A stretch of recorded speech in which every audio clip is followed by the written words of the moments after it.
2026 is going to be an awesome year. We got some pretty cool stuff coming up. First off, we got Foundations of Recovery. This is our flagship program. We're starting it in January. This is for anyone, man, woman, or couple, who wants to come and reclaim their heart from shame, trauma, and betrayal. We start off with an education on all sorts of principles, give you the common language. We feed you from a fire hose in terms of all things recovery. It is such a great start to recovery. And we get at the roots of things, Tyler. This isn't like any other program. Like, this is our healing journey in process, and Foundations is where we begin.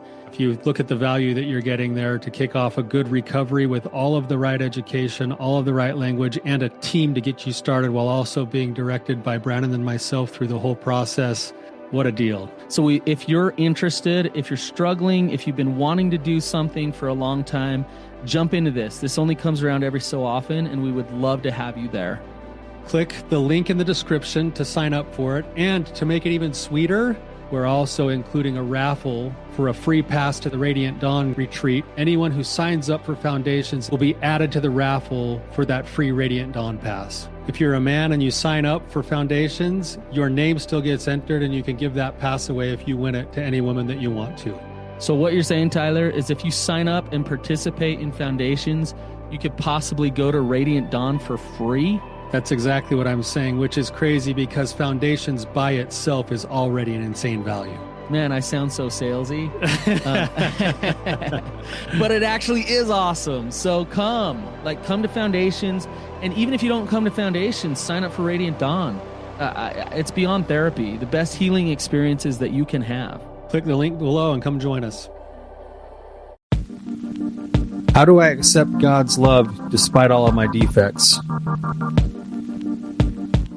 Welcome to the Therapy Brothers podcast. I'm Brannon. I'm Tyler. We're brothers. We're therapists. And we know recovery. Bring your stories, your questions, your successes with real recovery.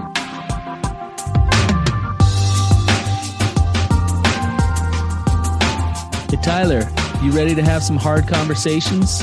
Let's do it. Let the Therapy Brothers podcast begin. What's up, Tyler? How's it going, Brannon? It's going well. Hopefully I don't sound too echoey this morning. Yeah, we're still going in from the garage. It's 5 a.m. for you over there in Hawaii, right? Yeah. It's pretty cool that we live in a world where we can still get together and record, even when you're on a trip like that. Dude, I love it. Yeah, it's worth getting up early. And yeah, I mean, by the time I'm done today, I'll still have more than half a day left. go party with my kids on the beach or whatever. Yeah, that's great. Yeah, life's good, you know. Love the islands. Yeah, I know. I'm worried you might not come back. Yeah, I'm not going to. So, hey, I want to read a review because we got a sweet review. This was our 300th review too. Our 300th review. That's pretty awesome. Cool. So thank you guys. Thank you so much. And we love reviews like this too, because they're kind of what we look for in our reviews. They mention the show and stuff, but like talking about our guests and callers, giving thanks to them. So it says, encouragement, hands down the best recovery podcast available. Listening to the last 2 episodes, Brian and Andy, I see you guys. I don't know you guys, but in a real sense, I do know you because I was you. You're loved and seen and accepted, my brothers. We are to walk in the new life that God has so graciously given us. Accept that new life, embrace it, your faults and all, and follow Christ. Know who you are because you are infinitely loved and wanted. It's a sweet review. That's awesome. Awesome. Yeah. Yeah. That's, we talk about how masculinity bestows masculinity. We talk about support systems all the time. He's never met them for reals, but like in a way totally gets them. He's connected to them. Yeah. So it's pretty cool. I think that's one of the best parts about I think the podcast, at least for me, Brannon, is that happens with people all the time. I hear my own clients say, "Oh, this caller, I really resonated with them," or "Oh, I felt so connected to this person." And that's the power of story. Like, we all have our own stories, and we have overlap of our stories with other people, and there's some sort of connection in that when that happens. And thanks to our callers, we get people who get to feel that way about one another, even though they've never met. Yeah, it's pretty incredible.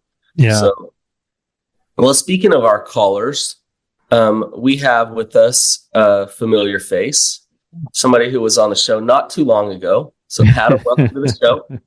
Glad to be here, guys. How you doing? Good.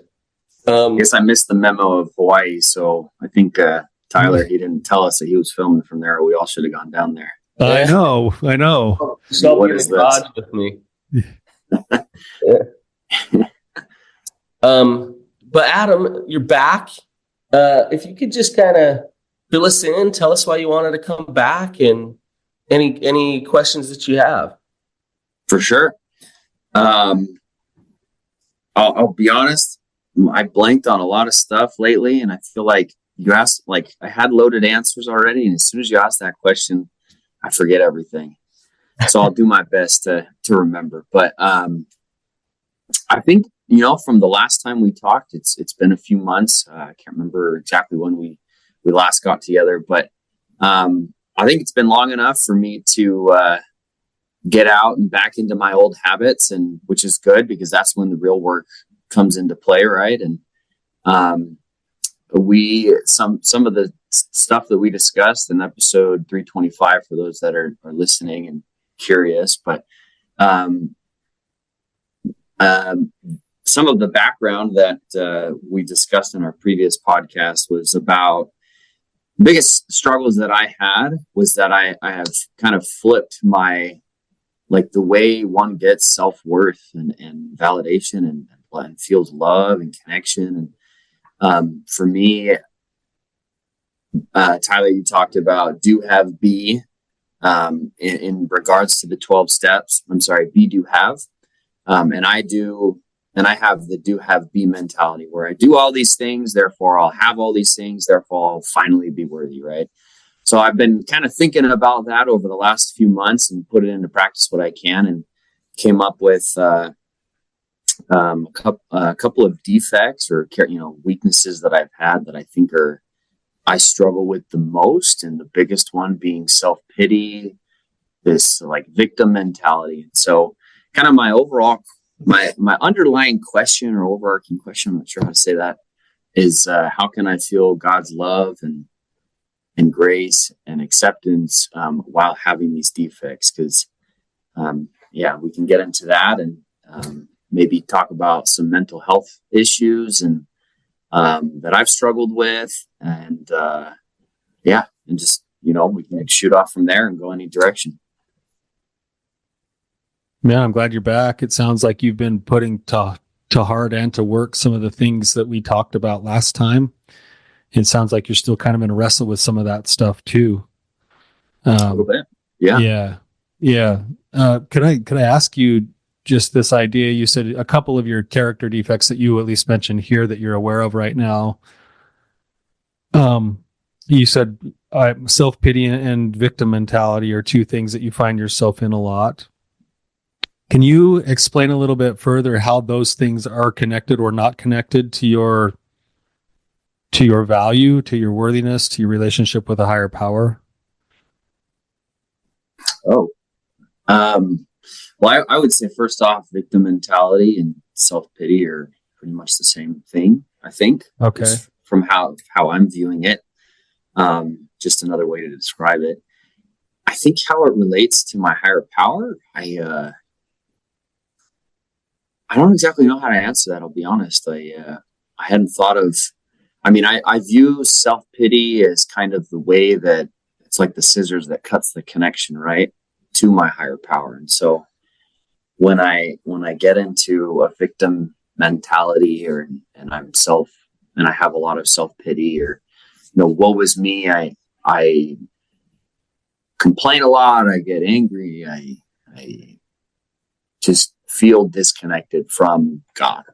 So, and that's kind of how I view my defects in general, is that when something triggers a defect or some sort of insecurity like those, like self-pity, or for example, that it disconnects me. So Okay. So the reason I asked the question is because I was trying to tease out here for a second, is the fact that you still go into self-pity and that's a character flaw, does that exempt you from God's love, or does doing those things prevent you from having the connection that's there, but it doesn't have anything to do with your worthiness in terms of being loved by God or not? And what I'm hearing you say is it's the second one, which is more of like, when I drop into those places, I feel like I'm the one who, you said, I cut the string between my relationship with God and myself. So it's not a worthiness thing that you're asking. It's more of I notice this happens. Yeah. No, that's, I would say that's exactly, that's exactly what I'm saying. What do you mean?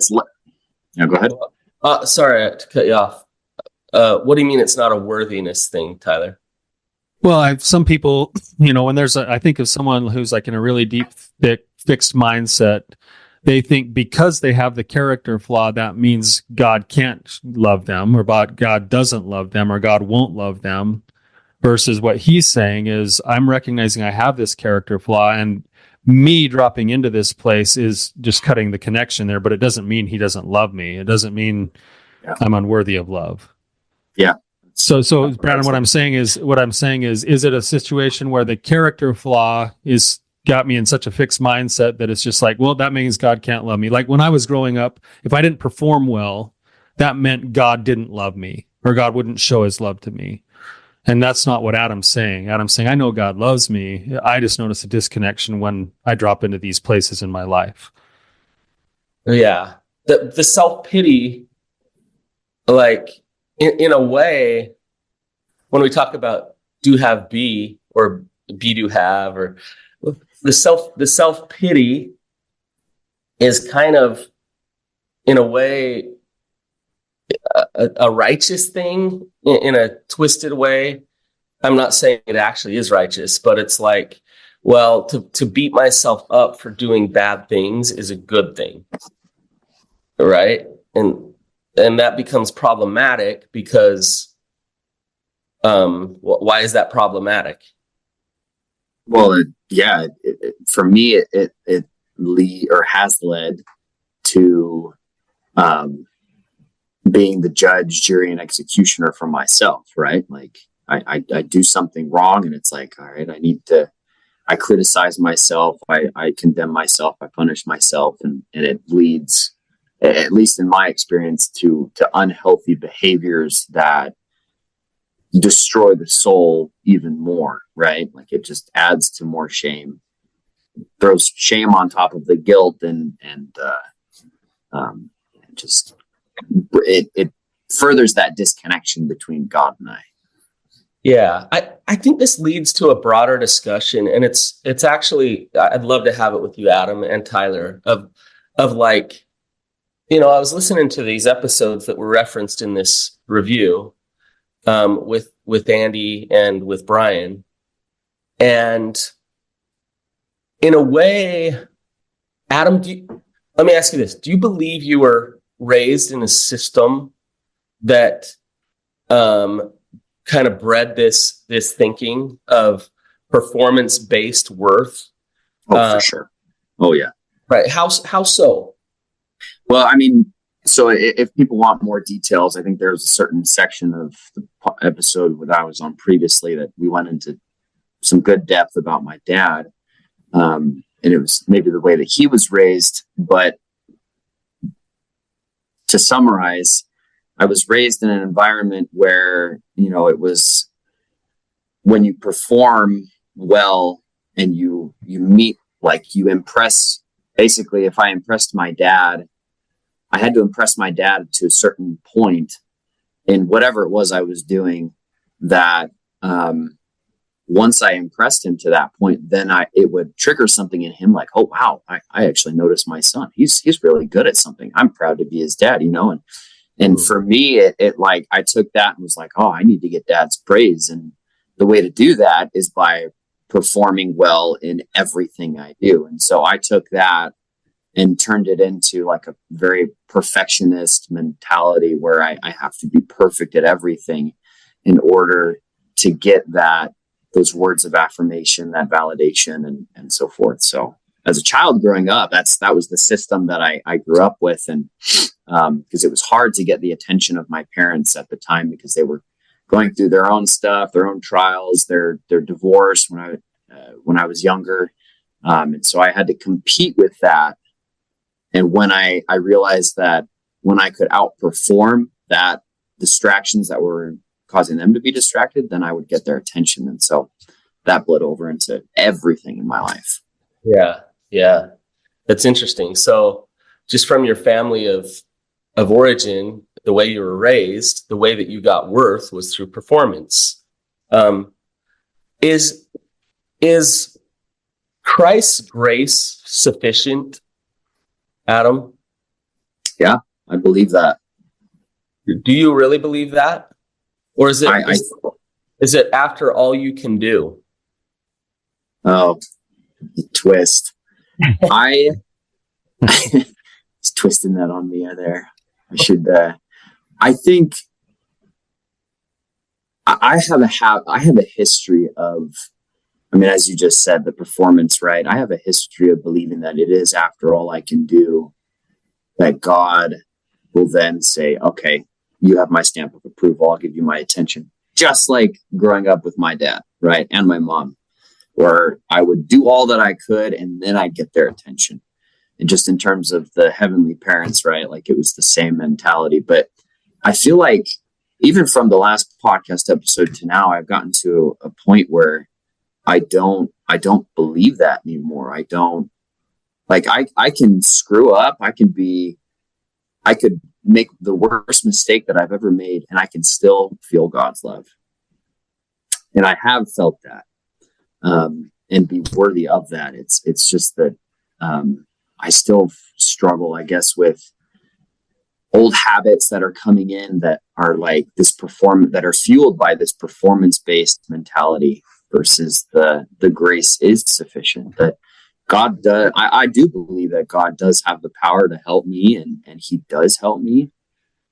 And I feel like I'm doing things that are like, maybe this is where the mental health concern can come in. I've been diagnosed in the past with depression, with the mild depression disorder or moderate depression disorder, whichever it was.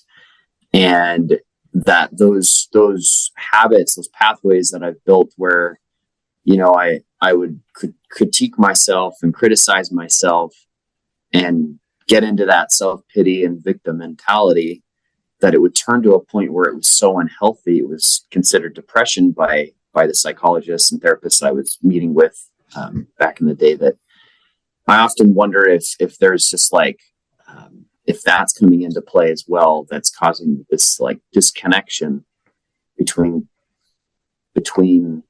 I don't know, God and myself. So it's kind of a chicken or the egg thing, right? Can be, yeah. This is going to kind of maybe touch on what we talked about a few months ago. It sounds like you're in process right now and actually working on changing as a result of some of the things we talked about a couple of months ago. And maybe that's just where you're at in the process, but you're recognizing it. First thing I want to just say is I'm having the lyrics of a Jelly Roll song go through my head right now as you're talking. All right. Okay. It's called Favor. Have you ever listened to any Jelly Roll stuff? A little bit, maybe one or two songs, but I'm not too familiar. Basically, I only talk to God when I need a favor, but right now I could really use a favor, right? So he's like, who am I to ask for a favor, because I never talked to you, but now I need a favor, so I'm going to talk to you. And what I'm hearing you say, and this is, I'm going to rephrase a little bit of what you said, so I'm probably taking it a little bit too far. I'm twisted too far, Tyler. Yeah, so you can correct me on it, but what I'm hearing you say is, your answer to Brannon's question is, I know that the grace is sufficient. It's just that I don't really need it some of the time, because I don't have a need for a higher power, because I'm still responsible. I get to be judge and jury. And when I go into victim mode, I play judge and jury, which means I don't need God right now. But then what it turns into is that cycle over and over again of what you've been trying to dig out of, which is you are now fueled by perfectionism, control, shame, coercion, until you're depressed. And then when you're depressed, you're like, I need a different path. Like, God, never mind it. Like, let's do the God thing now. Like, I need a savior now. I need the grace. I need it all. I know it's there now, and you're kind of bouncing back and forth between these two places of, again, we're back to be, do, have. The stamp of approval that you just said. What if the stamp of approval was already there, which then led to the motivation to all you could do? Rather than, I've got to do it all so I can get the stamp of approval. What if it was actually true that the great God's grace was already there, his love for you is already there, the motivation for your life was the sustainable fuel source of love, which then leads you to want to do things as an expression of that love. Instead of, oh, I better hurry and do this so that my dad and eventually so that God will see that I'm good enough. Huh? So I'm thinking, it's processing. Brandon, I don't want to cut you off if you had a thought. I'm just thinking, just going right along with what Tyler's saying, like, you're basically, I'm hearing him say that you're motivated out of fear and shame, and in some ways, sometimes what you're talking about, he's bouncing back and forth between these places. But you think about it, like, if you're doing these things, these seemingly good things, and you're ending up with depression and self-pity and shame, but you're trying your best to do these things to be righteous, what God are you worshiping? Who are you worshiping if you're ending up with self-pity and shame? Well, my gut's saying, well, that would be the adversary, it'd be Satan, the devil, whatever. But listen to what you're saying there, Adam. Like, that you strive so hard to please that God. You've spent so much of your time and energy and effort to please that God. Have you really worshiped the adversary that much? No, not at all, but I ain't no devil worshiper, right? Not that I know, really, no. I feel like I'm worshiping a God of results. Like my goal is results. Like, what are those results? How can I stay in control, right, of getting said results and focusing on all I can do, right, to get those results, if that makes sense. How are the results? Well, I find that, again, this duality between all I can do and God's grace is sufficient, right? Like, when I accept that God's grace is sufficient, let's say on a Monday, right? Like every other day sort of thing, just for example, right? Monday, I can have a day where I just accept God's will. I accept that he loves me. That stamp of approval's there, and that fuels everything I do in that day. And then I'll come Tuesday and I'll go to the other side, right? And I'll focus on all I can do. And I just like, oh, I have to do this and this and this and this and this. And Tyler, when you were sharing the word that jumped out to me, like almost leaping out of my computer screen, was hurry. Like, you hurry to finish things up. And I have that a lot. Like, oh, I got to finish this right now so I can get to the next thing and the next thing and the next thing. And I find that when I go back and forth right now, I think because I'm in the process of going from where I was previously to where I want to be. I kind of talked about this in the last episode, but like, I want to go from here to here. And I actually feel like I'm on that journey right now where I am learning to let go, give up control, surrender, as they say in some of the 12-step programs, and just exist, just be, right? I just feel. If I stop, if I slow down enough, I can feel God's always been there. God's love is there for me. And I have to, well, I feel like I have to do something still, and there we come back to the conundrum of like, okay, well, God's grace is there, God's love is there, and I feel it, but I have to do something with it, like I have to do something to feel it. And I just get caught in this like two opposite forces that are pulling me, and I don't know which one to give into, right? Like I don't know, like I'm trying to break the habit of doing things. I guess I don't really know how else to describe it, but I probably sound like a crazy man right now. But yeah, We're like I kind of painting you back into this corner, Adam. This isn't all your fault here. I think I put myself in the corner myself, regardless. But yeah, I appreciate the push.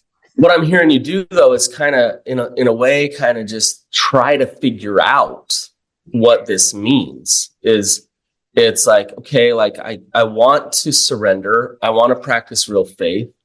I don't want to be caught in fear and control. And if I do that, like, then how do I do good? Like, how do I live a life where I feel at peace and connected to God? If I let go of all of this trying to do good, right? Yeah. And Tyler mentioned this earlier, it's this act of faith. To let go of control is scary. And not until you walk through that path, that darkness where you don't know where you're going to land, will you know that you're good? Will you know that you're motivated? Will you know that you're okay already?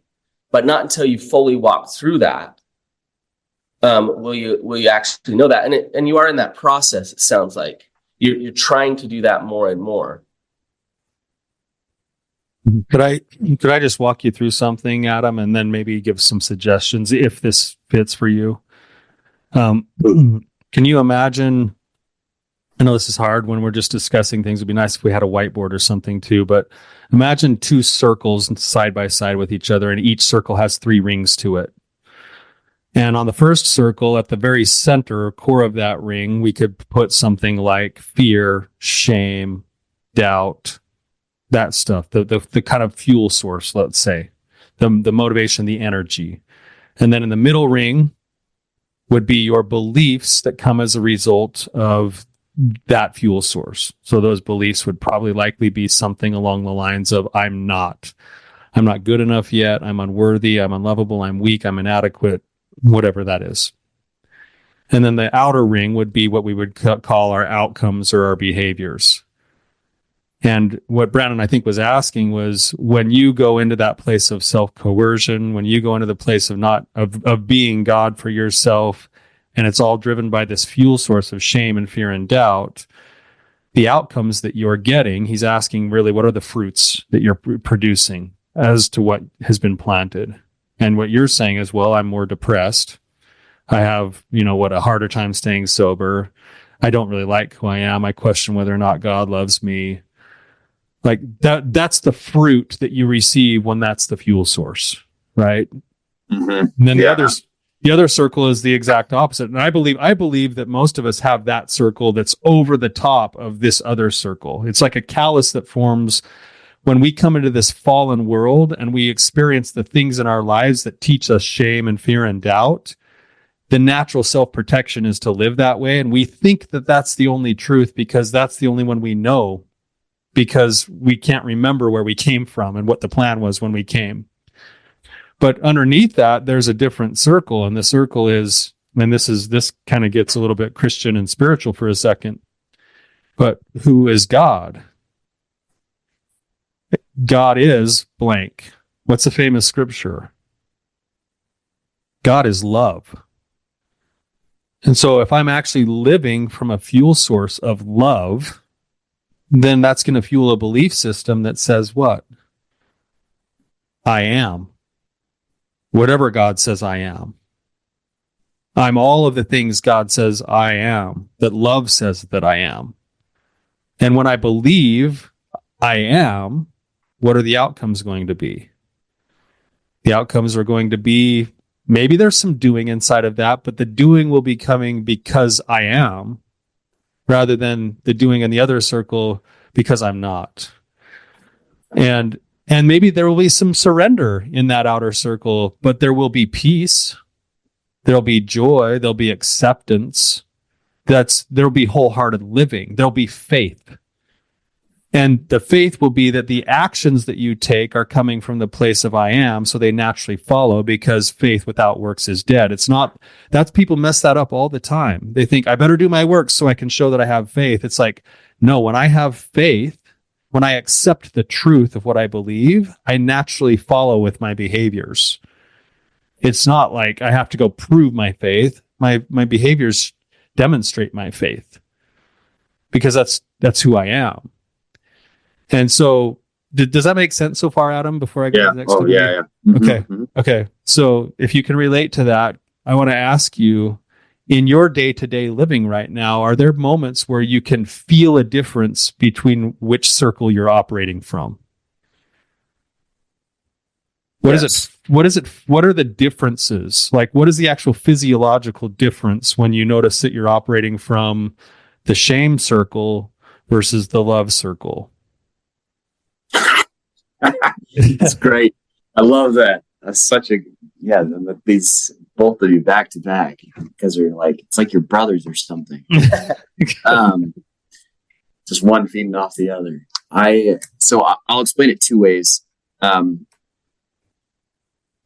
difference when I'm operating on from one circle versus the other, the shame circle, I feel darkness. And where and how? Like, what's your experience of it? Yeah. And then when I'm operating off the other one, I feel light. The darkness feels physiologically, I'm tired. I'm exhausted. I can't continue anymore. I know there's books like The Body Keeps the Score, where there's certain areas of our body where the trauma, is stored, that negative energy is stored. And I've learned to recognize that through some trauma work. And my breathing gets really heavy. I'm unable to, sometimes I just freeze. There's flight or fight, flight, or freeze, I believe is the third one now. I find that I freeze a lot in these moments of depression, let's say, when I'm operating off of shame cycle. Physiologically, I'm tired. I come back to that all the time. I feel exhausted. I don't feel anything. Like, I can be not viewing porn or giving into any one of my other mind numbing addictive behaviors or emotion numbing, but I feel numb. Yeah. Right. Yeah. In these moments when I'm just simply sitting away at work and thinking of something, I'm trying to just go through a normal day, but I feel numb. And it's I haven't seen any promiscuity. I haven't thought any lustful thoughts. It's that I'm trying to operate on my normal day to day, and there's just no more fuel. I'm tired. Yeah. I'm exhausted. Versus the contrast when I am fueled by light and, let's say, truth and love and faith. I don't have to try. I don't I feel like I have an endless amount of energy. I feel like I can be, I can operate day to day. I don't feel lazy. I don't feel tired. I feel energized. I feel happy and excited, and I'm ready to go. Not like some anxious teenager who's, hyped up on a bunch of sugar, who's like, let's get going, bounce off the walls kind of thing. But I'm just let's go. I'm good. Let's get to work, whatever the day's tasks are. Right. So where do you feel it in your body, and how do you feel it in your body physiologically? I think for me, a lot of it starts in the mind, in my head. I feel in my head, I want to smile, in my face. I want to smile. There's a spark of energy that ignites in my brain, if you will. And then it just courses through from the top of my head to the bottom of my feet, where it's let's go, let's do something. or let's pay attention, or let's just exist in this moment. Right. And it's like when I'm fueled by this light, by this identity is what I've come to know it as.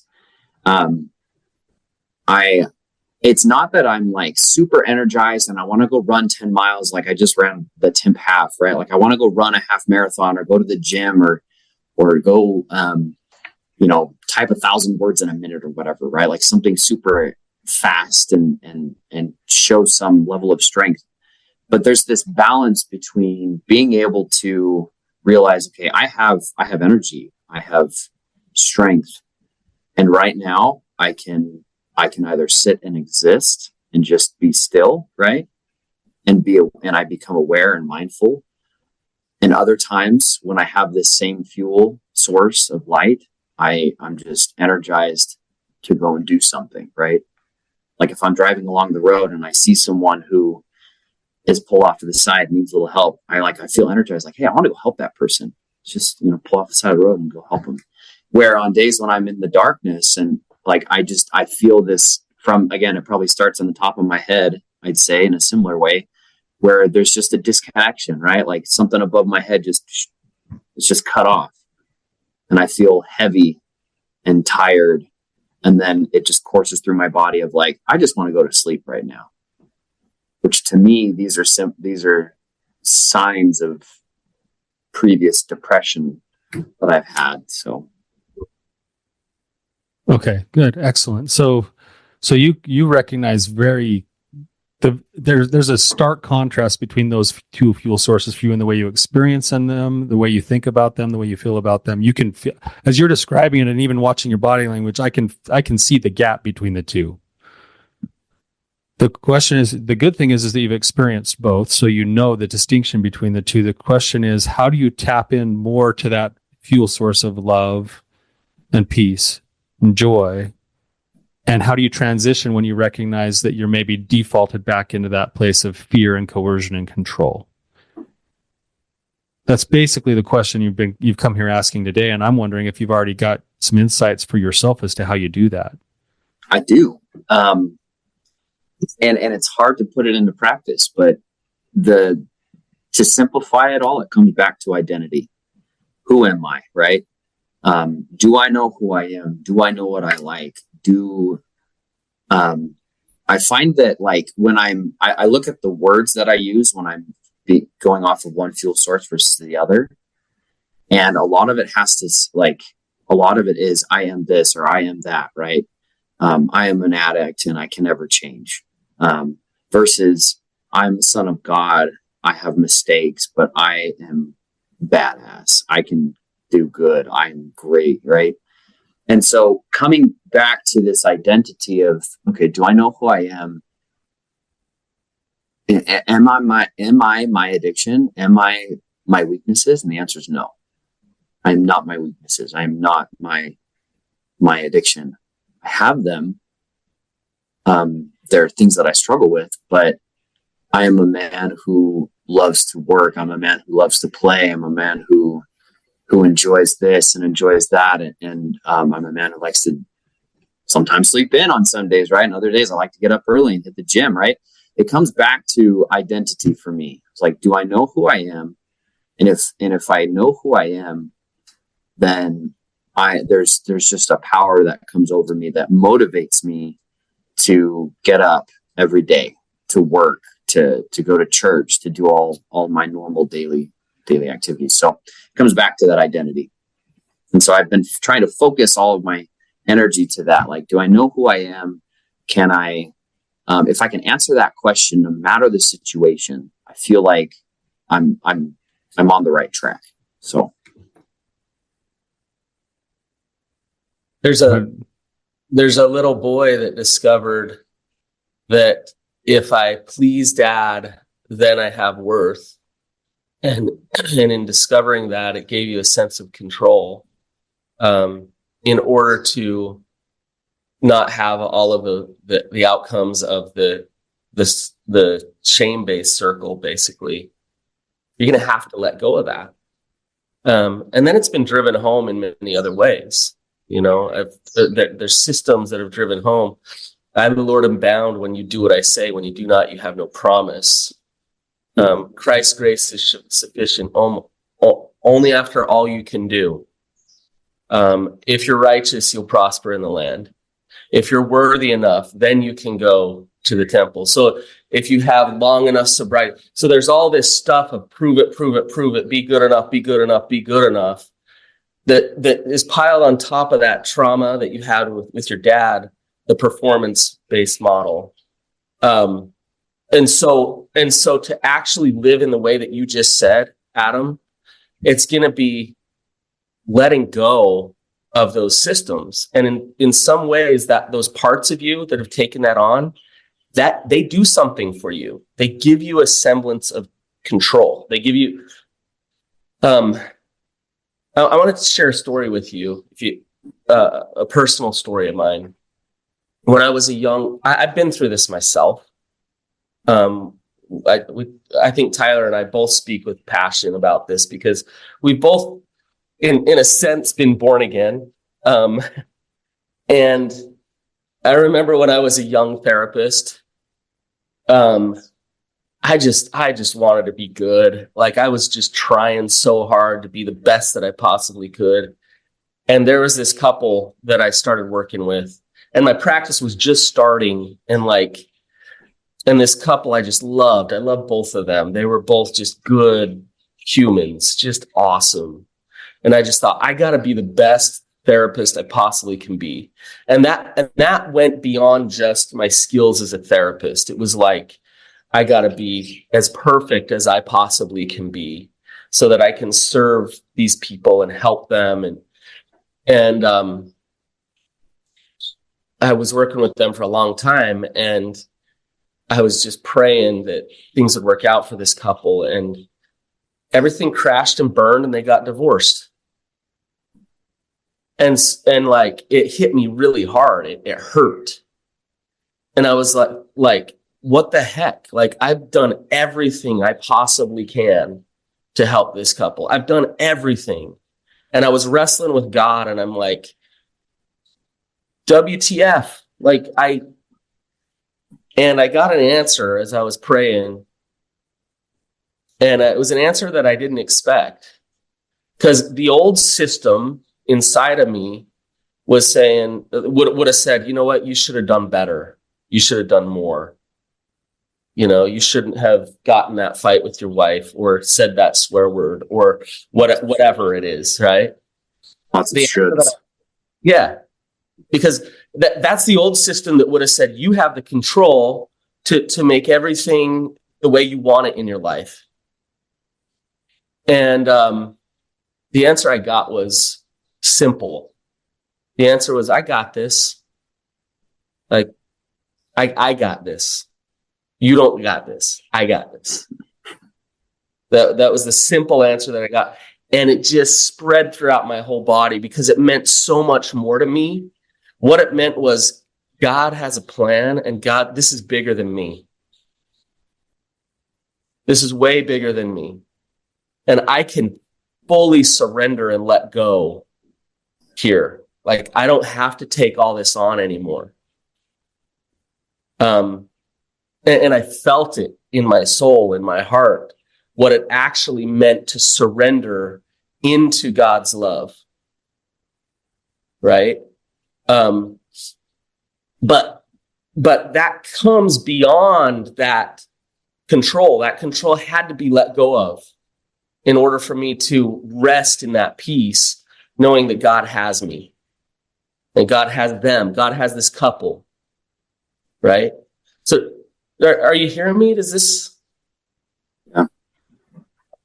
Yeah. Like, finding I think about that. I can't remember. I think it was when Jesus was walking out onto the water, or no. When he was walking out onto the water with the 12 apostles, and when he was already in another story, when he was already in the boat, and he just says, be still, and the water just stills, right? And I picture these guys who are, these fishermen who are like, dude, we're going to freaking die if we continue on that if we stay on this boat. And then I think one of the apostles was like, care us not that we perish or something like that. And he's like, dude, do you care about us? Right? Do you care? And sometimes I ask myself that same question. I find myself passionately crying out to God, like, do you even care about what I'm going through? Do you care about this? And I feel like from your situation, like, God, do you care that I tried so hard to help this couple, or do you care about this couple? And that, I mean, the answer that he gave you is very personalized for you. And I feel like in a way I've had an example like that where God has just said, it's been simply, I love you and you are worth it. Right. Like, and the individualized, the personalized revelatory answers for each of us are like, they're specific for us, and you know, our spiritual work getting with it. But I find that those particular, like, I am vibing with what you said. I've just found that there's 2 verses in the book of John that talks about, one is, because, you know, we talked about God is love, right? Well, John also wrote that if any man will do his will, he shall know of the doctrine, right? Like, if you do these things, you will know. And I'm like, oh, there's the word know, K-N-O-W, right? And then I looked at another verse by John, and he said that, and this is life eternal, and they shall know thee, the only true God, and in thy Son whom thou hast sent, something to that effect. And to me, it's like coming to know God is eternal life. And, you know, from a Christian standpoint, and I believe that. And I feel like the more that I come to know me, the more that I come to know the worth that I have, I think I would do a lot better. You know, I have all this energy and things that I want to do, right? And I find that when I gear that towards knowing who I am, learning about who I am, instead of focusing on like, oh, you know, if I put up 16 different porn blockers and do all these other things, that I'll be fine. But if I come to know, if I spend my energy trying to know who I am as a person and know the worth of other people, that I'm able to interact with them regardless of the situation. And I'm able to accept, you know, like those apostles on the boat, right? Where they're just like, they just stop and watch and be like, okay, this is Jesus. He just calmed the freaking water. Like, Peace be still. Peace be still, right? And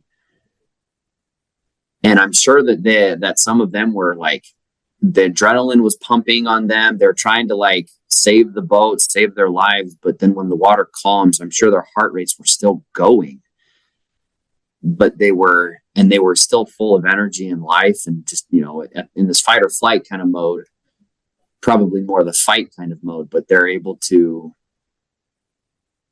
be still in that moment. Right. And for me, being still doesn't mean that I'm like energyless or that I'm emotionless, numb, but it's knowing that I know who I am. I know my worth. And that is what propels me to take action, not, holy shit, I have to get this done before, you know, because I have a deadline coming up, or I got to finish this, or I'm not going to be, you know, I'm not going to be worth it in the end. Right. So I'm very much vibing with what's been shared, just in my own way, I guess, if that makes sense. So thank you for sharing that, Brannon. Yeah, Brannon, thank you, Adam. Brannon, what I like about your story is that you could feel the difference of you were bargaining with God for the outcome of this couple. And it wasn't that you doing your best was the issue. It's that you were doing your best as the bargaining chip with God for the outcome. Yes. That was the problem. But That's when you took it back to God, God said, in essence, he didn't say, don't work hard, Brannon. Like, don't do that. He just said, give it to me. Like, I'm still God. Like, I got him. I love him too. Like, good job, bud. Like, you know, remember, like, let's just remember that I'm God and that you're you, and I'm going to love you and I'm going to love them, and it's going to be okay. I got them. And man, I got the chills when you told the story, because I've felt that so many times with my own clients over the years, When I get wrapped up, and Adam, I think this is part of the point I'm trying to make, is it's normal to get yourself wrapped up back in the first circle. Like, that's the world we live in. The world that we live in fuels the first circle. But when you recognize there's another way, when you recognize that you're in the first circle, you can transition through surrender to the second circle. And in essence, what you're now doing, what Brannon was saying, is you can now trade. Every time you want to, you can now trade control for freedom. And the pathway is through surrender. It's through giving it back over to God. It's letting the outcomes be in God's hands and letting your wrestle be with him in terms of, I love what you said, who am I? And when you can tap back into that, you practice that now because you know the distinction between the two, physiologically, mentally, even outcomes, fruits. When you got depression going on, you need to transition back to the true source. When you notice that you're wound up and tight and you got anxiety, you got to ground yourself to the true source, and the pathway is through surrender. And Brannon, your story was perfect for that. Tyler, when you say surrender, some other words for that, and we got to wrap up. But vulnerability, courage, faith. So in other words, dealing with the fear, like not knowing the outcome sometimes.